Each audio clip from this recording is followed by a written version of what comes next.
In Movies and Money, film critic Eric Childress is on the line with us now. And In the Heights failed to reach new heights at the box office. What happened?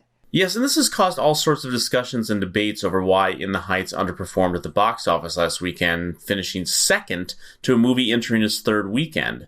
Now, the first thought is that expectations were too high for it. No major stars, a specific demographic, a Broadway musical that does not have the same awareness as, say, Hamilton. As I suggested last week, it is possible Warner Bros. Lifted the embargo way too early, and the awareness it needed peaked way too early. And those can certainly all be factors. But I think the easy answer is simply that In the Heights lost out in theaters simply because many just stayed home and watched it on HBO Max.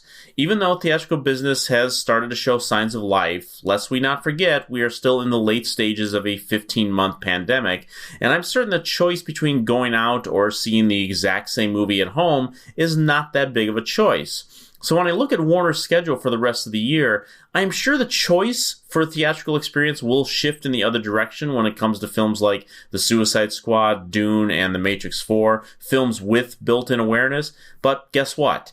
If those films remain day and date on the streaming service, the box office is still going to lose bucks. Some people in the industry are trying to push back on the notion that the film streaming on HBO Max had nothing to do with the film's box office performance. What do you think? Honestly, Angie, I think that is pure nonsense and is just trying to find other avenues to place blame.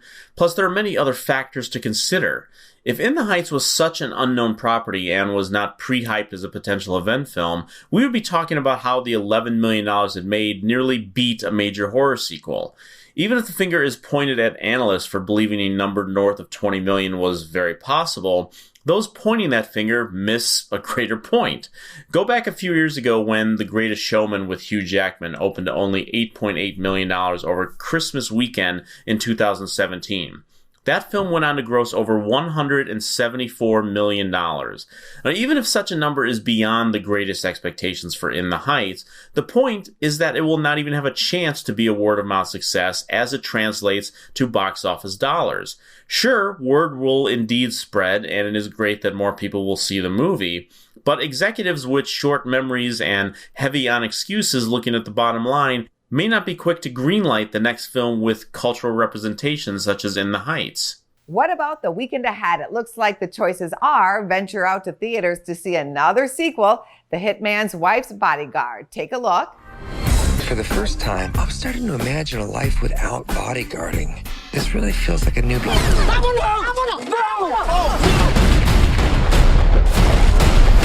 Don't I know you? The mafia took my husband. Kill them. We have to go get him. No. I'm not getting involved in this. I'm under strict psychological orders. Or the other choice is a Pixar film, LUCA, on Disney+. Here's a peek. We do not go anywhere near the surface. Got it? Everything good is above the surface. Walking. Air! The sky, clouds, the sun. Whoa, don't look at it. Just kidding. Definitely look at it. Now, you are not too hot on either of these films, correct? That about sums it up, Angie.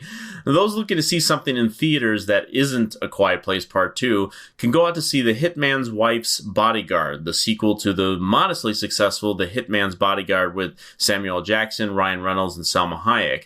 Now, the first film was instantly forgettable, and the second film appears to be something many critics want to forget about. The original opened over $21 million and finished with over $75 million, so it will be interesting to see the comparative numbers this weekend. And one film that won't have box office numbers this weekend, though, is Disney Pixar's LUCA, which will be available exclusively on the Disney Plus service and not even with an additional premium price. Now, that shift from its theatrical plans when it was announced months ago actually rankled many of the animators involved in the making of it, seeing their hard work in their minds downgraded to what seemed like an afterthought release.